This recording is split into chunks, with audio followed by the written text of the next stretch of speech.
where we talk the real tea. And today we have the beautiful Rachel on our show.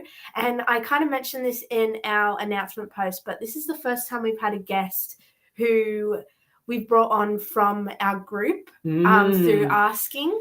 Yes, love it. We're so excited about that, which is, what we wanted for this show. We wanted our community members to become our guests on the show so we could talk to you guys. Yeah. And share your nuggets of wisdom. So we're really happy that you reached out to us and came on today. Well, what an honor. Thank you. Yeah, so I think we have to start our live just the same as every new guest, which is asking you what your wake up story is and, how you woke up and kind of your journey to where you are now. Okay. Well, I guess, like Claudia said last week, let's start at the beginning. Yeah. And I think for me, I've kind of been awake, asleep, awake, asleep, awake, asleep all the way through. It's been, yeah. So, I was born into a pretty standard 70s kind of family, and I do recall when I was much younger, when my younger sister come along. I feel that back then we were already telepathically talking. Get in trouble for speaking for her, but that was because and I was told to stop, talking for her. But it would be like, we were already telepathically speaking then. So were you older than her? Yeah, 2 years. Wow, that's quite interesting. That is incredible. I've never heard that before. Yeah, I haven't either, but it makes a lot of sense why kids do that. Yeah. So were you feeling what she was saying, or could you hear what she was saying? Yeah, I was very, very young myself, so we've had a discussion about it, and I feel that it was just that knowing. It's hard to describe. Just, and I would relay this stuff, and then Mum would keep telling me off for, stop, let her speak, and I guess I was quite chatty and talkative as well. But yeah, that's sort of where that kind of, I feel, began. Yeah, where it started. So did you know your sister wanted you to speak for her? Was that like you just knew that was something that she wanted from you, or that it was like a soul agreement between the two of you? Yeah, well, I just think it was just the way that we were, communicating at that time, and but within the family dynamic, we were told it was wrong, Yeah, right. Yeah. I can feel so much alien energy coming off of that. Like, I think as children coming into this world where it's so different from our soul origin, it's hard to communicate. I mean, every kid takes the transition to Earth differently, right? Like, for example, you were very talkative. You didn't have an issue with communicating, but maybe your sister found some difficulty. I don't know. I wasn't there, obviously, but just hearing from you say that, I can feel like it was a helpful thing. Because when adults see kids do that, it's like how your mum was, like, let her talk. What are you doing? And she was probably thinking, because from a mother's perspective, she was probably thinking, if you don't let her speak, she's never going to speak for herself, Yeah. Not realizing that there was more to it than that. Did your mum ever ask you, how do you know what she's saying? No. It was never that was never brought up. Yeah, see, because she was probably coming from a space of she needs to be independent, she needs to be her own person, but not having the I don't know, the kind of like wherewithal to think, well, she'll grow into it, or maybe she needs this right now, that sort of thing. Yeah. Wow, that's so interesting. Yeah. And I was actually, even though I was quite talkative within my family, I was actually quite shy, like once school and stuff started, like I didn't want to be there, and I was really quite shy. And another part of me that got shot down earlier on is I was actually abused by my grandfather from around that age too. And so a lot of what I spoke of, I was always being told, little girls don't say that, and, shut down really, really early. So I think I went deeply within myself, and even starting school, I struggled to make friends. And I recall spending a lot of lunch times just walking around the perimeter of the schoolyard, along the fence line. And I had friends or people that I knew, but I had a lot of hard time making friends. And as I sort of progressed through school, monkey bars became my friends and stuff like that, and then I went through a stage where I was doing gymnastics. So if I was out on the oval doing flips and stuff like that, I was happy, and in reflection, I look at, that was very grounding for me too. So you were finding things in your life that you could find your creativity and find your passions and your happiness in. Yeah. Because it was hard to connect to people, so you were connecting to your body and movement and things like that. Yeah, right. And, and swinging upside down and moving, for me, I felt more comfortable in that, because to me the world was inside out and upside down anyway. And I have an early memory too of Mum and Dad taking us to the movies. Claudia, you might remember this one, the original Superman with Christopher Reeve. And I remember watching, and at the very beginning when, in reflection now, it looks like a really fake sort of setup, but back then as a kid, seeing where he came from, and it was all these kind of like selenite crystals and stuff like that. And for me, I was like watching it going, oh my God, that's, I know that place, but my little human mind was sort of going, but how could they live there? Where's the toilet and where's the kitchen? Trying to make the human side of me understand it. And that sort of come up for me to sort of realize that I knew even back then, but couldn't make sense of it because, so like I said, swinging upside down and being inside out and turning around, that just made sense to me. Yeah, right. That I relate deeply to what you just said, because Juliet and I went to Japan a couple of years ago, and we went to see the digital art exhibit. Yeah, the digital art museum. We went to see the exhibit there, and there was this one room. I mean, if you ever get the chance to go to this place, it is incredible. And there was this one room where we walked in, and these strip lights were all hanging from the ceiling. And they were hanging in like clear plastic, so it shone. Yeah, so they were rods, like light rods, and they were all hanging. There was like, it was really dense with these light rods all hanging. Thousands.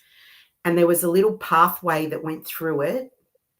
So you could only really go one way. You couldn't get lost. There was one way in and one way out. And then in the middle of this, we got to a clearing in these light rods. It was like a room with a big screen and music playing the whole time.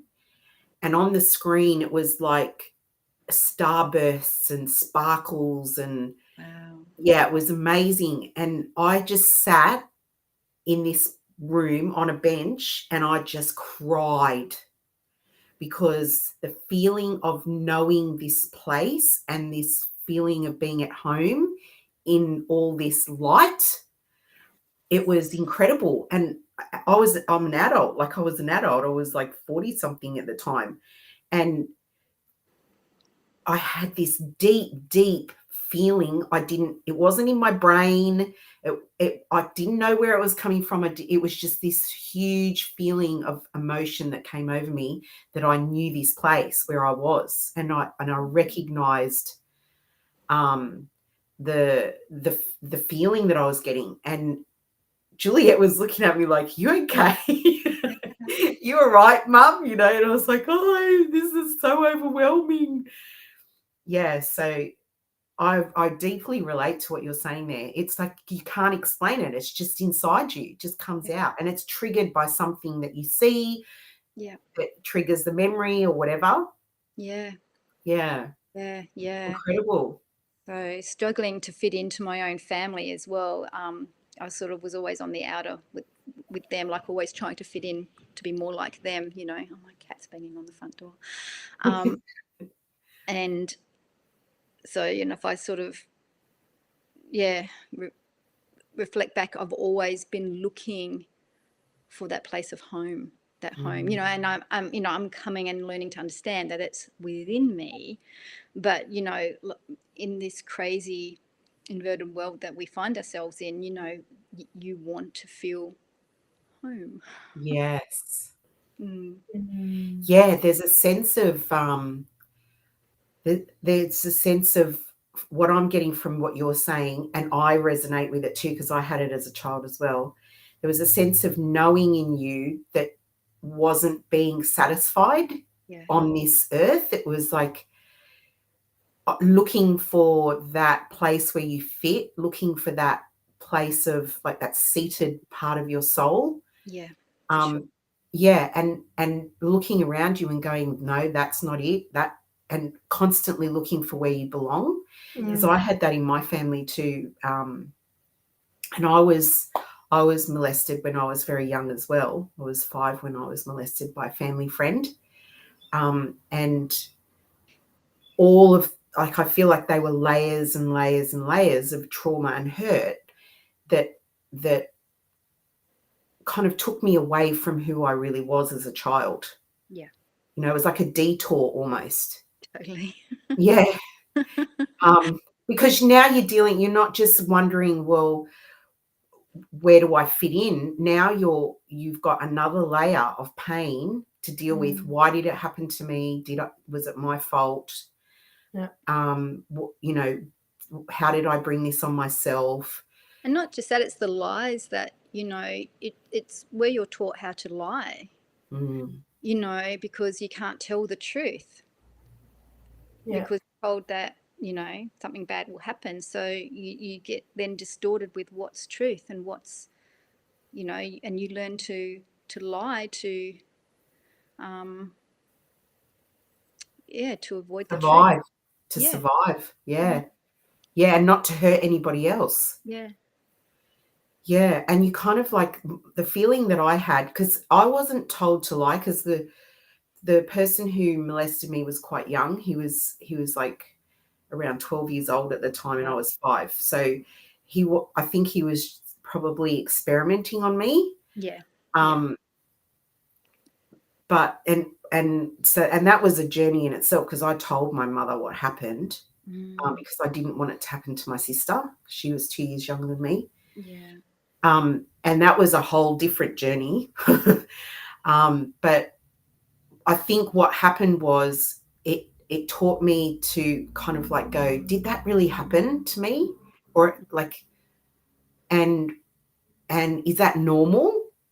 Is it not? Is this behavior normal? It's because, you know, I was 5 years old, like I was not fully developed. So it was brought up all these questions, and it brought up all these feelings that I didn't understand. Yeah. But I can't imagine it being somebody that because he wasn't somebody that I trusted. He was an outsider coming into our family. Yeah. So what was that like for you? It was somebody that you trusted or was supposed to trust anyway. Yeah. I think the memories got buried quite deep for a very, very long time. But I always knew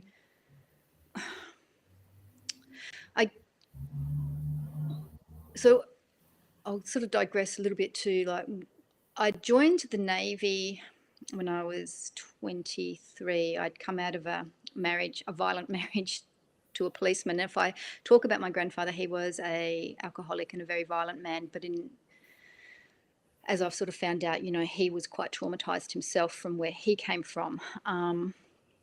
And so he was very abusive to my grandmother and my mum's and her 2 sisters. So they grew up being quite traumatized and, you know, never knowing what they were walking into when he would come home being drunk, and he would beat up my grandmother and stuff. So, but a couple of years after I joined the Navy, my grandfather got sick. And I know that, like, sometimes Mum would get us to be babysat by him at times, and I would put on this like, why do you have to go out? And, Mum thought I was just selfish because I wouldn't let her and Dad go out, but it was because I didn't feel safe. Yeah.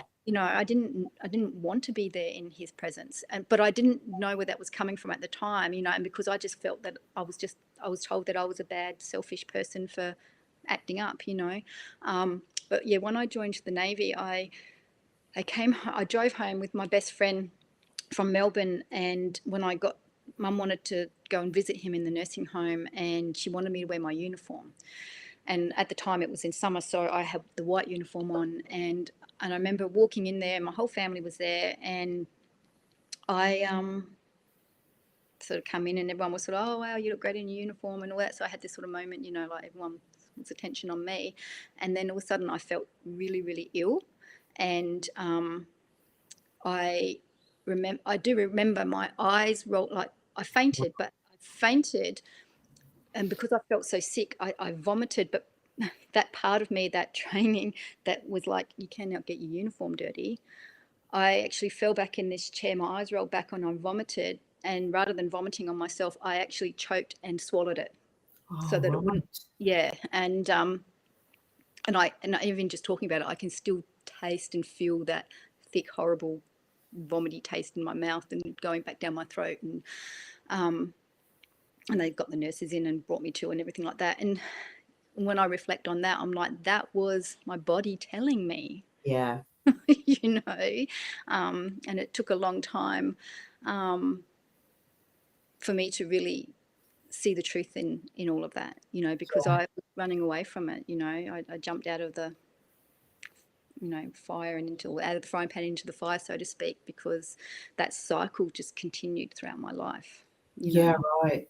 Yeah, because I think what happens is we start to, it's a trauma response, and then this survival mechanism kicks in, and you jump into a loop where you're trying to fix it, because you couldn't fix it as a child.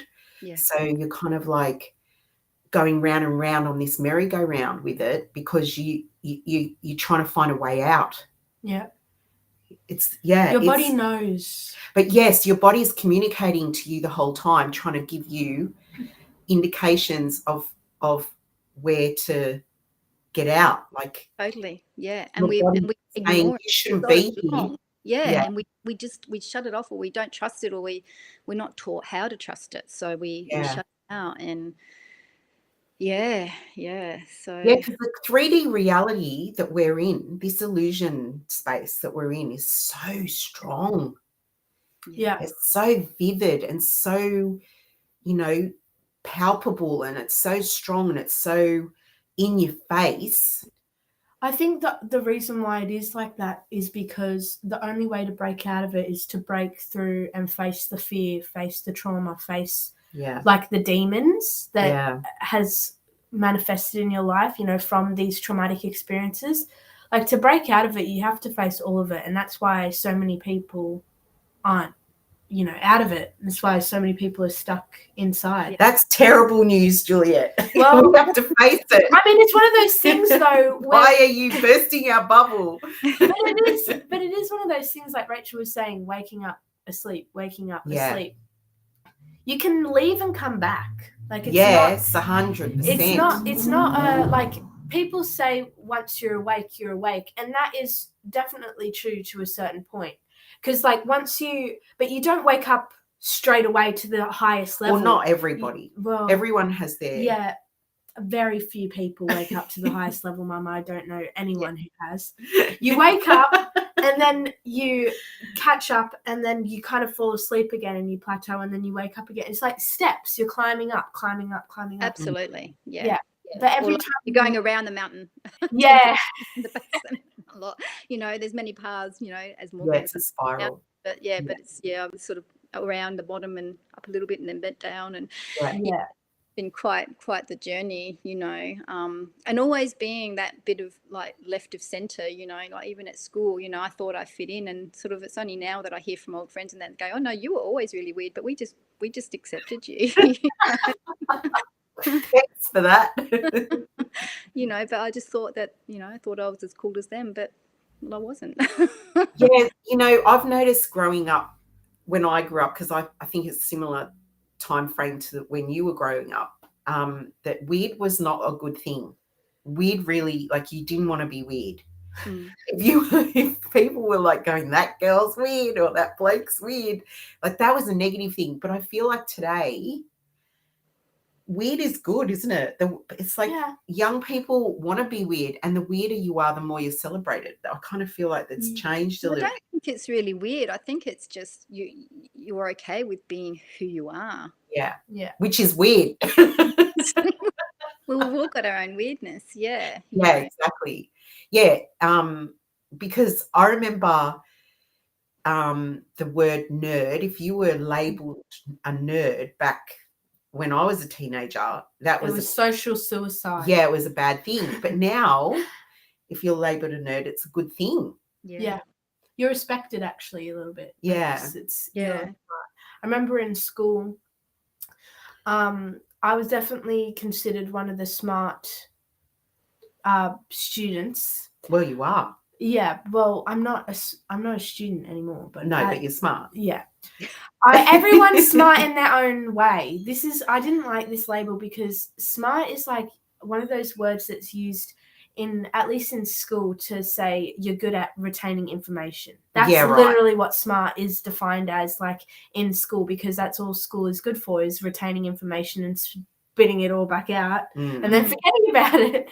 But I was good at school, and I use those words mindfully because everyone is smart in their own way. Like, a football player is incredibly intelligent at playing football. There's a lot that goes into it, like, you know, the angles of if you see someone coming towards you, you know, having to dodge that, and there's a lot that goes into everything. Spatial awareness, hand-eye coordination. You have to have body intelligence, listening to your body about, you know, what you need to work on next time, and, you know, what foods to eat. Like, there's a ton of different ways to be smart.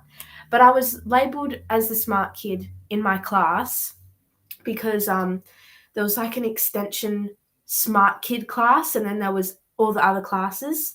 And I was in all the other classes for quite a while, but I was at the top of the other classes. And like, I was in that 0 point space between actually being in the extension class and also just being mixed with everyone else.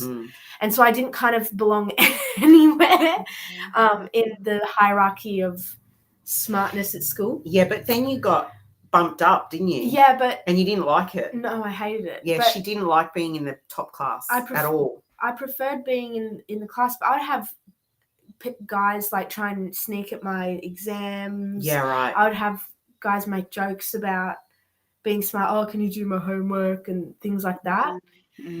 And I wouldn't say, and it was never like, I was teased for other things, but I was never teased for being smart. Like, they were joking around, but I could tell that it was just a joke. It wasn't like, there's a difference between joking and teasing. Yeah. But I was made fun of for other things, but it was never about me being smart. Yeah, right. So, yeah, it's kind of seen as a good thing, which I think is good. I think that's a really good thing to respect in people, but it's the way that we do it. Yeah, in schools, the way we do it in schools, like all those kids. Yeah, all those kids kind of like bunched together, and and there's that feeling of competition and trying to fit in and not wanting the attention on you, and you know, you just like, every child deals with it differently. Like, some kids are like, okay, I'm going to go in and I'm just going to take the bull by the horns and see what happens. Other kids are like, I'm just going to cruise by and try and not have anybody notice me. You know, I think, schools are hard. It's really I struggled through high school, and I feel, as if I reflect on that a bit, I think I feel I did have a walk-in experience when I was about 13 on my way to school. I had to walk quite a distance to school, and there was this quite main road that we used to have to cross, and you'd have to cross with the stoplights. And I was walking with a group of friends. By that time, I'd had some friends I'd walked to school with, and we got to the middle part and waiting for the green light to sort of, or the walk signal to move us across. And I just was in this conversation chatting, and I distinctly remember feeling like all of a sudden I stopped talking, and I remember feeling this, it wasn't me, but it was almost like I was watching me outside of my body. And then I just ran out in the middle of the road, and these cars were like streaming because it's peak hour, you know, doing 80 kilometers because that's the section of road that we were in. And I remember this car coming and locking, I could hear it, and it locked up and it squealed and it swerved around me, but I can still feel how close it was, and my like heart coming up into my throat, you know, and getting to the other side and having all of my color drained out of me, and everyone just looking at me like, why did you just do that? It wasn't me. Yeah, right. It wasn't me, but I did that, you know. And I remember, I think the next day we were in you know, everyone was congregated in the sports hall for the assembly, and it was throughout the assembly, you know, the principal sort of got on the stage and said that they'd had a report, you know, and I remember it was a black Commodore. I remember the car, and saying that it had a report that a student had run out in the middle of the road, and that it was a very near miss. And I could hear, sitting in the auditorium in the thing there, and I could feel myself sinking down going, well, they know it's me, you know, and I could feel my heart beating so loudly. I thought, they're going to know it's me because they'll be able to hear my heart. Yeah. I was so scared, you know, and I never told my parents, and I went into this real funk.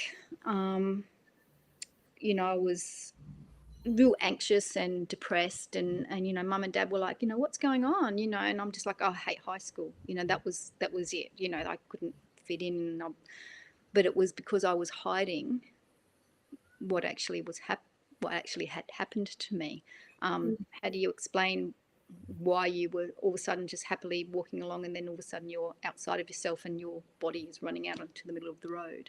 Wow. Yeah, you can't explain that. That would be terrifying. I had an experience where I was walking with my friend back after school. I was walking to the station and she walks to tutoring, and half of the way there we walk together, and then she has to cross the road to her tutoring and I keep going. And we got to that point, and for some reason, this girl, there's an actual safe place that you can cross the road, but you just have to walk further up, and she didn't want to, so she would just cross, like she would jaywalk. Right. Yeah, right.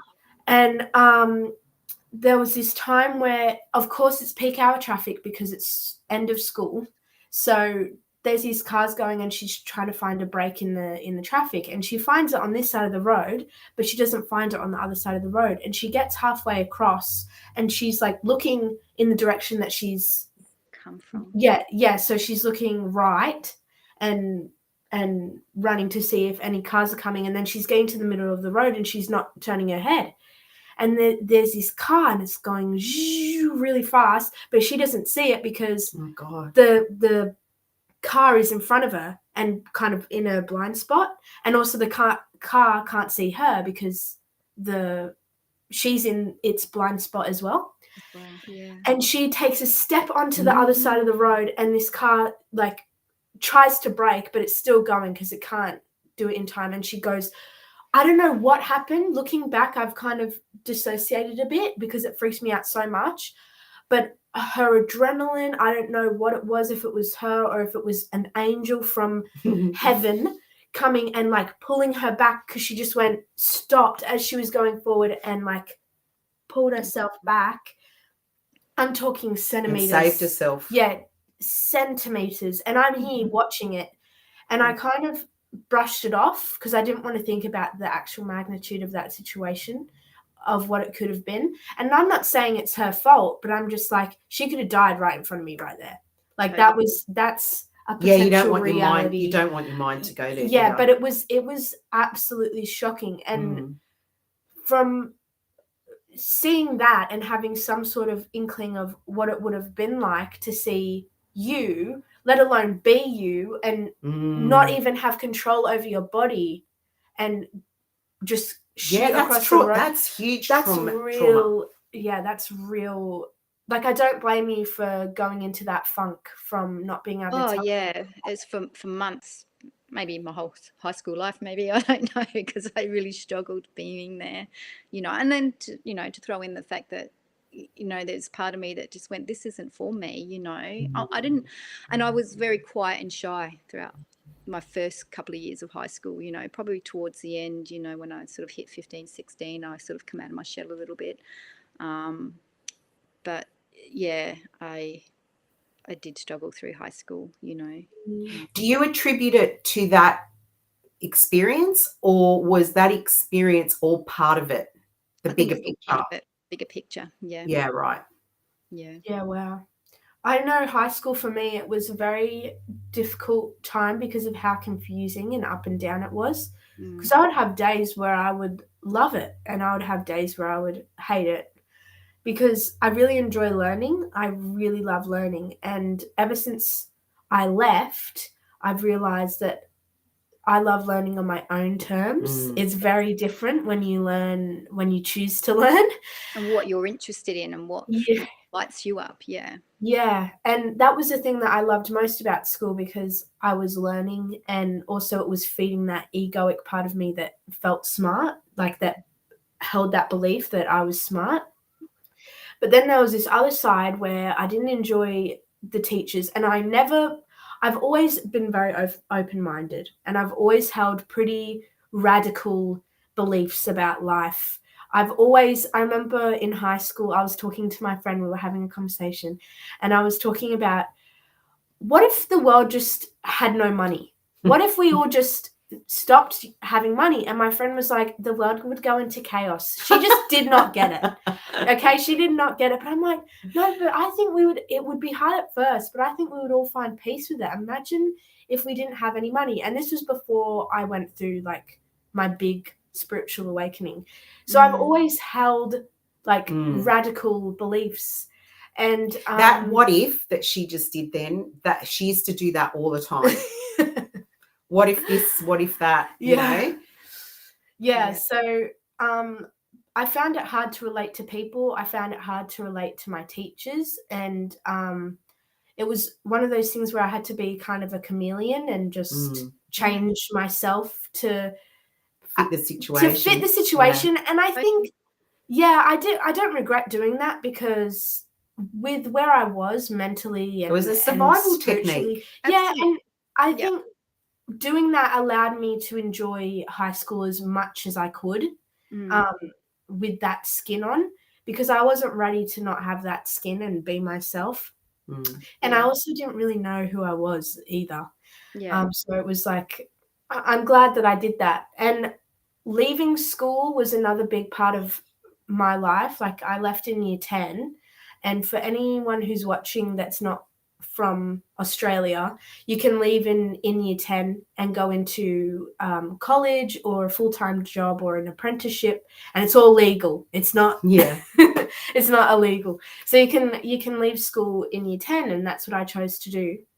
And it was really hard because I wasn't fully embodied in the decision. I just had kind of given up on school, and it was like, well, I know I don't want to waste 2 more years of my life in this place, so I'm just going to do it. And I wasn't sure at all what was going to happen. And I kind of dissociated because I was so scared. Part of me was so scared to leave. But I did it, and I'm so glad that I did. I mean, there's still moments of doubt, and there's still moments where it's like, oh, did I choose the right thing? But I always know that I have. There's never a moment of regret, that's for sure. Maybe doubt, but not regret. Yeah, maybe doubt, but not regret. Yeah.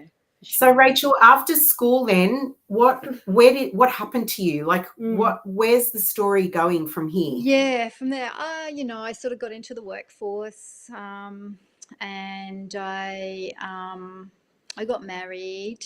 I married a policeman who again was drunk. Like, he would drink and he would get quite violent. So I wasn't married very long. I guess inside of me, I knew that wasn't right. So I left that marriage and I joined the Navy. And so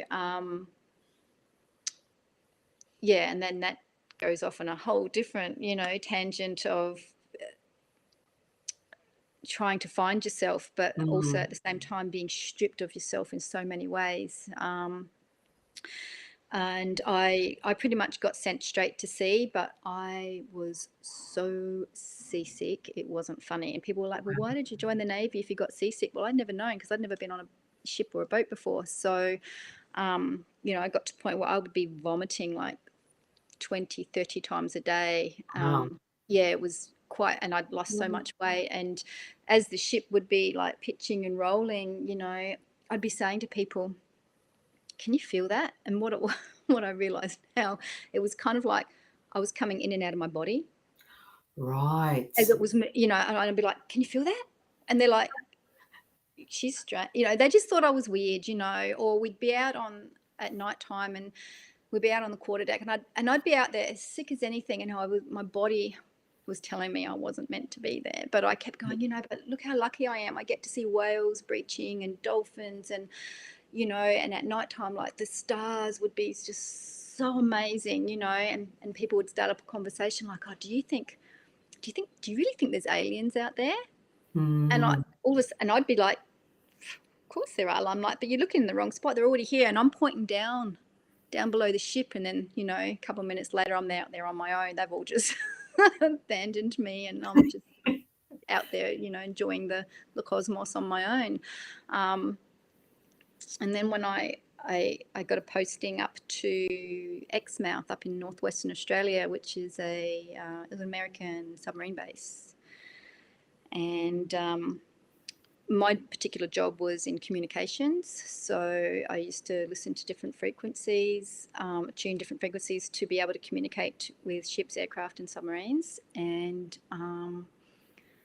a good part of my job, especially on night shift, was we would listen to these radio frequencies for when ships would call in. And you could go hours and not have a ship call in, but it would be like what they call white noise. But within that white noise, I could hear lots of other stuff, and I'd point out and I'd go, can you hear that? Like, can you hear? And I'm like, that's not from here. And they'd be like,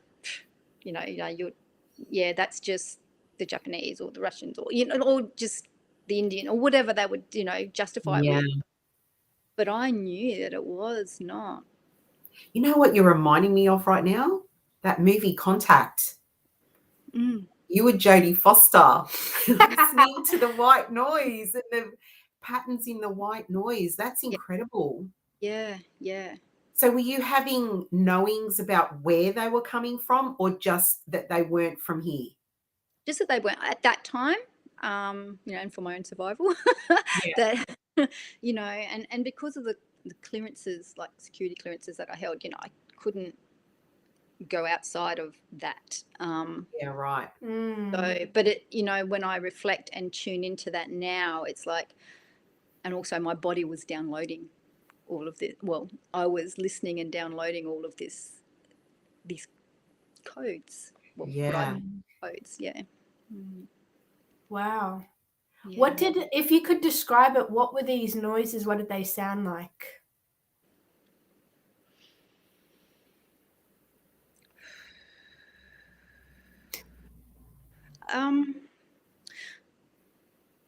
It's hard to describe, but I suppose if I was to give it an explanation, it would be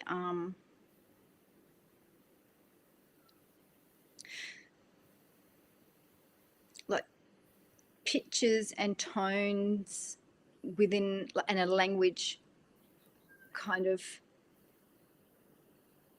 embedded and weaved into the white noise. I don't know if that makes sense. Yeah, that makes perfect sense. Wow, I loved that. I could just instantly see you taking yourself back. Yeah, that was really you awesome. doing that kind of gave me, watching you going back there gave me a sense of what it was. Yeah. Yeah, watching you just I haven't shared that before, so that's... Yeah, right. Yeah. Yeah, well, I felt it. I did too. Yeah, I could feel what you were feeling. I could get a sense of what you experienced in the moment because you went back there in your mind. Yeah. And it was like I journeyed with you. It was incredible. Yeah. Thank you for that. Thank you. Thank you for sharing that with us, because that's being the first people to hear that from you, I feel is such a privilege, and also you allowing us to experience that, what you were experiencing is like such a, I feel so grateful to you. I feel accepted. Yeah, Into your yeah. circle of love. Yes. Yeah, exactly. And to know also on a brain level, listening to you, to know that you had that experience and that you were hearing the communication, feels comforting. I have a comforting feeling about that. Oh, wow. Yeah, It's almost as though that presence of them in that white noise is like it's telling us we're here. Yeah. And we're with you. We're looking, like we're, watching, we're looking, we know that because we're here, we know what you're going through, that sort of thing, Yeah, yeah.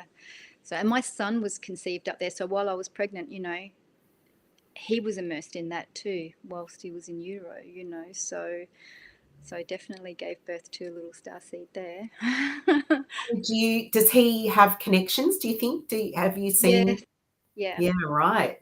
Yeah. Because I So definitely see it in Juliet, for sure. Yeah, for sure. Yeah. He is. I think he still sort of is grappling with it a bit, but Right.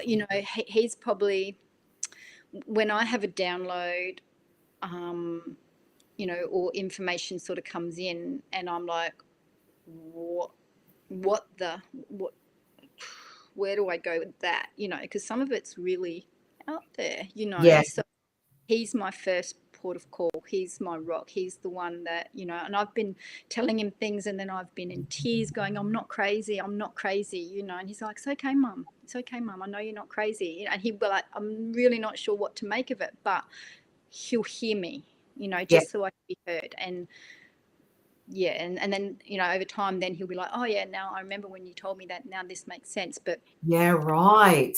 no, at the time, he'll just hear me, and he'll accept what I say. And sometimes he'll challenge me and question, and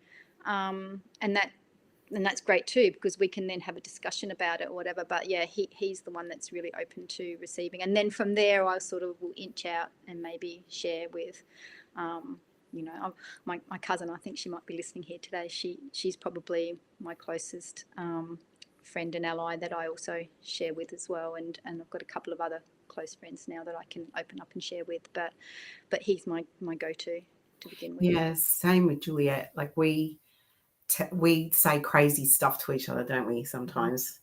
And I think it's really important that when you do experience those otherworldly things, that you have a safe space, a safe person, or a ritual or something to ground you and to witness you, to witness that it's happening to you, and that there's somebody out there who can say, yes, that happened to my mum. Yeah. And I think what you said just then too, Claudia, is about feeling safe, because most of my life I haven't felt safe. Yeah.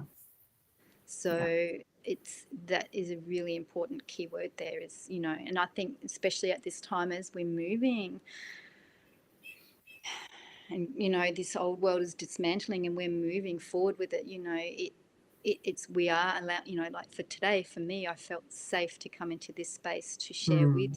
So, and that was a big thing for me. I think I had all 4 seasons of emotions before I got here today. So, yeah. So I totally get that. That I've had my grapplings with not feeling safe, especially on video, and in public speaking of any kind.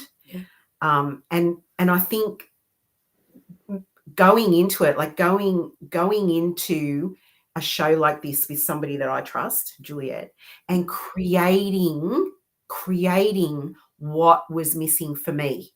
Yes. Creating that safe space, and calling in to anybody, calling out there to anyone who ever felt that fear that I felt, and know that they're coming into a space with me where I understand that fear. I understand how it feels to feel unsafe in a space, on stage or in front of an audience, or, you know, on video, whatever it is, that I was there and that I've experienced that. So for me to create this space for people like me, it gives me goosebumps. Like, it's just so, it's a huge feeling of accomplishment for me. For sure. And it's really beautiful to watch the dynamic between you two. I mean, because I've been watching for a few months now, and yeah, and it is really beautiful. And I sort of go, oh, it's wonderful to watch. Yeah. Yeah, It's not always like that. yeah, but the beautiful thing about Juliet and I that I will always cherish is, even when we don't, because we don't always get along, we do argue sometimes, and we bite at each other too. I mean, it's only normal, you know, it's understandable, but it's always done with a bit of tongue in cheek, just a little bit, you know, like even when we're really angry with each other, I never feel like it's a lost cause. Like, I always know deep inside that we're going to laugh about it later. Yeah. And talk about it, you know, like, it's not like we'll ever have a fight and then not talk about it. Like, there's always that space with each other where we can say, well, you made me, well, not you made me, but I felt this way when this was happening, you know, because nobody ever really makes you feel anything. It's your choice to feel what you feel. But yeah, like, I wasn't feeling this, or I was feeling that. And we hear each other when we fight, we afterwards, when the emotion. They don't last of the words too, like you just said that, you know, you just corrected yourself there, because our old default is to, you made me, you know, that. Yes. And, you know, so to be able to come back and catch yourself out in that moment and be able to, you know, communicate that way. Yeah, exactly. Because when you know better, you do better. Like, yes, those learnings and teachings and those old ways of being are still there. Totally. Because they're in your consciousness, because you lived it for, you know, however many years.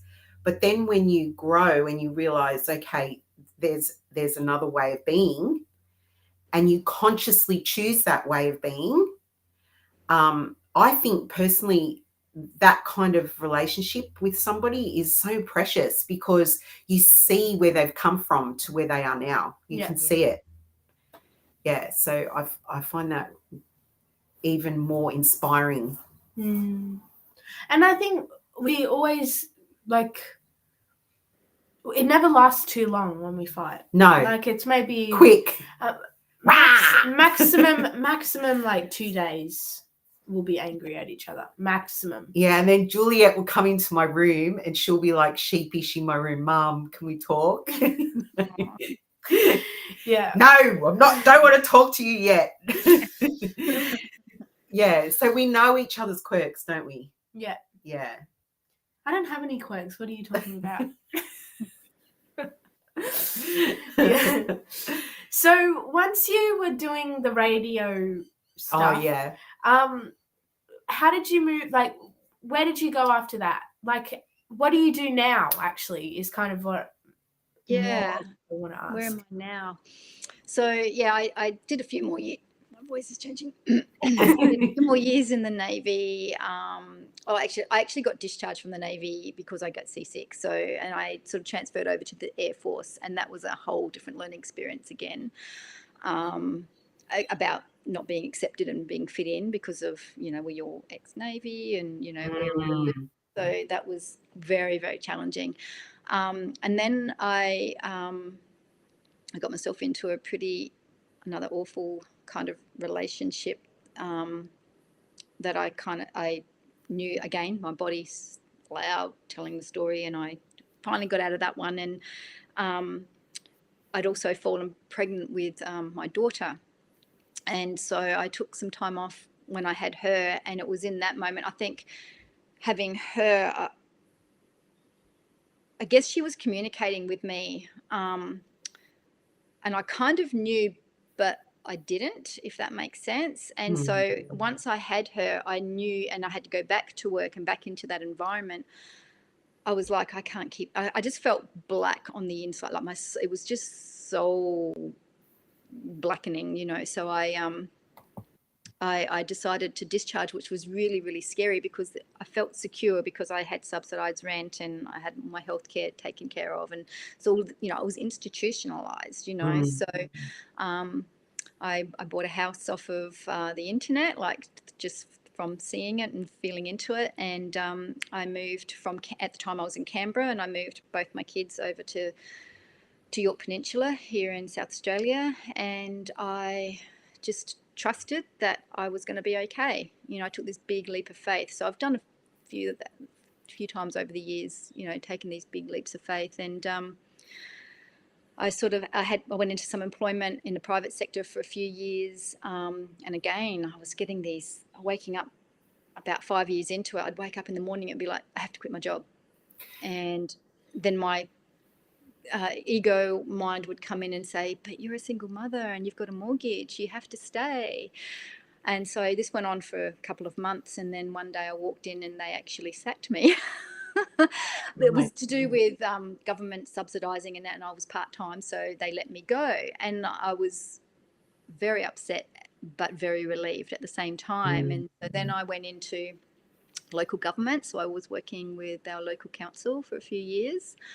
So I went from part-time to full-time, which is not really what I wanted to do, but it gave me the money that I needed. And I started doing some training in like body work. So I was doing orthobionomy and forensic healing, and, you know, all these modalities which were actually there to help my nervous system. And then one day I walked in and quit that job. I actually quit before because I started to get the feeling again. So it was like, it's time to leave. So I did that, and it was scary, and people thought I was mad. And I sort of went into my own business there for a little bit, doing, you know, body work and stuff. And fortunately, when I was much younger, when I was about 20, I'd bought a block of land and I'd sold that. And I kept saying that when I sell my block of land, I'll quit my job. When I sell my block of land, I'll quit my job. And it was just not happening. Yeah, right. So I quit my job, and then a week later, the block of land sold. So that helped supplement me financially for a bit to continue, you know, training and investing in myself, you know, investing with mentors and, you know, doing all the work that we're all doing now to try to bring us to where we are now. I did some work in 2019 with rewilding for women, and I went on a retreat, and the facilitator there took me deep into some energy with the Kali energy, and I saw all of these lifetimes and the fire that moved through me, and I was literally scratching at my skin like, it's burning, get it off me, screaming and, you know, howling and God knows what else come out of me at the time. And coming back from that, I was driving home, and my body used to vibrate like almost convulsions, and it was this resistance to letting this energy flow through me. And next minute I was screeching and screaming out in this different language, and I was driving and I kind of just hit the record on my phone and I recorded it. And when I got home, I was as pale as anything, and my son looked at me and goes, you all right, Mum? And I'm like, this kind of happened while I was driving home. And I recorded it to him, and his eyes just went, he goes, it kind of sounds like you, but it doesn't sound like you, but I know it's you, and what the hell is that? And that was when my light language started to come through.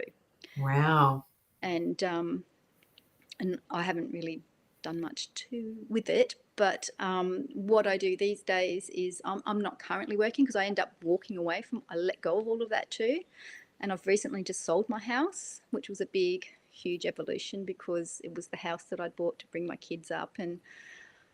And what I do now, I just connect in with the earth and the grid lines, and for years I was getting messages about the water, it's all in the water, and I didn't quite understand that. And I'll go on a little side note here, but the house that I had on York Peninsula about 10 years ago, I was having a moment and I was on my hands and knees crying in the shower, like, you know, what is going on? What is wrong? You know, what is it that we say, what is wrong with me? You know, but what is right with me right now, you know? And this voice came in and it said, you know, because I'm saying, tell me the truth.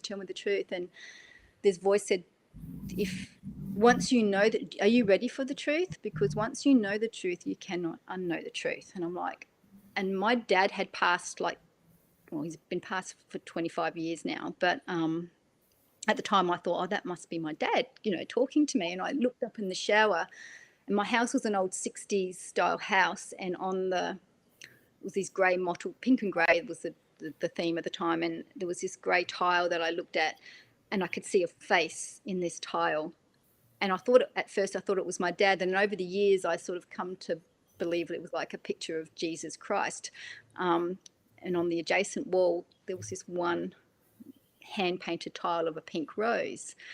And so I would be having downloads in the shower about the water. And the week before the house settled, I was up there because my son stayed in the house when I moved back down to the suburbs down in the city here. And again, this voice came in, and because I was leaving, and they told me, which is an aspect of I believe is an aspect of myself when I refer to say,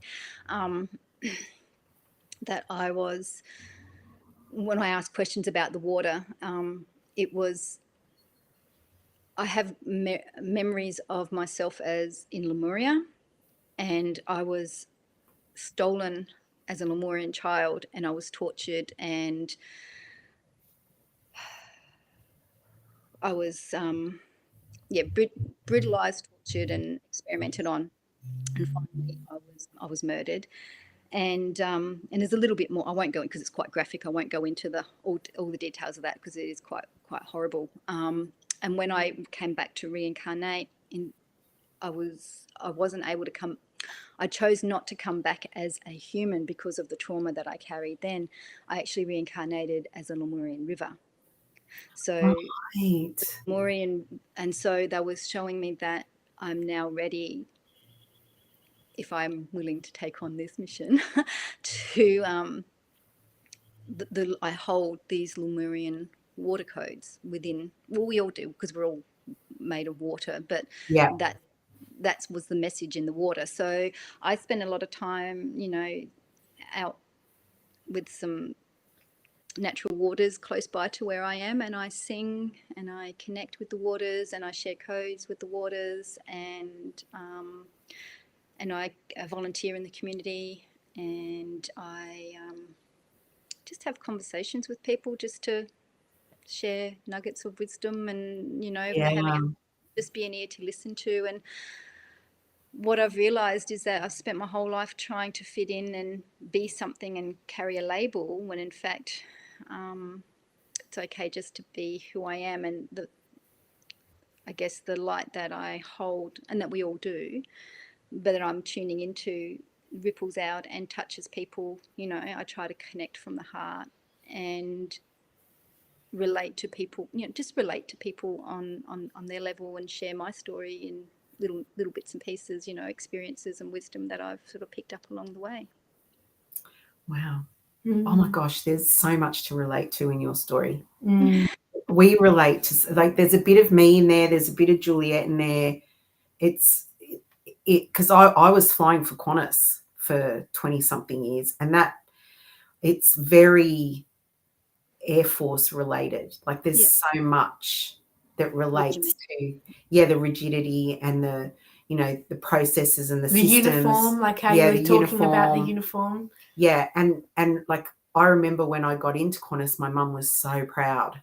Like she was, and I struggled. She's not a proud woman towards you ever. No, I struggled for a long time to get my mother's approval, and I feel like it was wasted because I lived my life for her. Yes. In trying to impress her and trying to get her love.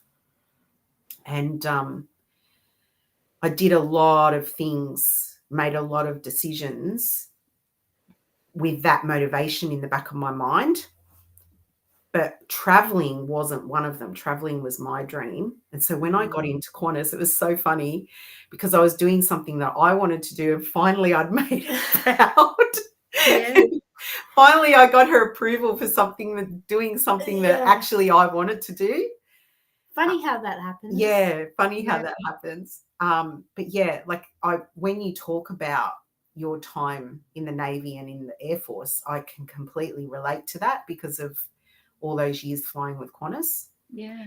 And then when you were talking about listening to your body tell you that you were in the wrong job, that Juliet relates to that because she's been going through something similar recently. Yeah. Where she was doing something that she loved to do it, but it was wrong for her. Yeah. And your body was telling you, wasn't it? I think she's still processing it, and I still am, because it's new. I'm still like very much in the feelings of it. I think it comes and goes, but a big reason why I think, because I've worked many jobs before, many odd jobs, many fun jobs, and I've never had this sort of feeling at the end, but I think part of it was of being in a household every day because I was working as a babysitter. So I have a connection to this child, and I also have a connection to this family, and also I'm in their house every day, and I'm working a lot every week in this house, and I'm also seeing what goes on in that house as well. And it was just a lot. And I was ready to go. I was ready to leave, and then it all worked out. And I didn't even have to say I'm leaving. It just happened. It was exactly like your story. Yeah. And now it's like, oh, shit, what do I do now? And also just processing everything that I went through. And I think it's going to take some time. Like, it's not a quick process, which I don't like. I like things to be quick. I like things to happen when I want them to. And it's not working out that way. So, yeah. Juliet gets very frustrated with timings of things when they're not in her. When they're not on my schedule. On her schedule, yeah. Yeah. My daughter's very much like that. She's very she wants it all, and she wants it all now. And the whole waiting thing isn't, she even came 6 weeks early when I birthed her. So yeah, right. It shows how impatient she is. And I'm like, that's a lesson in this life, is to learn patience and and give yourself that time to process, and so that you can open up and allow or invite in what it is that you're truly seeking. Yeah, and trust. Yeah. Trust is a big one recently, isn't it, for both of us? Yeah, it is. Yeah, we're being asked to trust the universe a lot lately. So, yeah. Thank you, Rachel. Oh, my God, we've been over an hour. Wow. It went so quick, didn't it? It does go quick, yeah. I enjoyed this so much, and it's really helped me settle into my body. And I think this morning, like recently, just in general, like how I was saying, I'm going through a bit of a ringer energetically with processing everything. And every week I look forward to these calls because I learn something about myself, and it actually settles me into my body, and it teaches me about what I'm going through. And so I'm really grateful that we had this talk, and I'm really grateful that we got to hear some of your story. And I don't know, it was just because really fun. It's incredible. Your story is incredible. Like, there's so much, and we haven't even. I feel like we haven't even broken the surface. I feel like there's just been a taste of your life, but what we have experienced here today with you has been so rich, and your truth, we really hear you and see you and feel you and acknowledge that your truth, because we relate to it so deeply. So thank you very much. Thank you. And we hope you will come back. Will you come back again? Yeah, of course. Yeah, I feel, well, cat's out of the bag now. So, and it was funny. I was getting my breakfast this morning, and it was 9 o'clock. And I was like, oh, it's 9:30 on a Friday. I wonder who's on which bitch this week. And I'm like, oh, it's me. Awesome. Oh, okay, cool. So we'll leave it there, and we will schedule another time with you. We'll get in touch with you next week, and we'll schedule something with you. Have a beautiful day, ladies, and thank you. You too. Thank you. You too. Bye. Bye.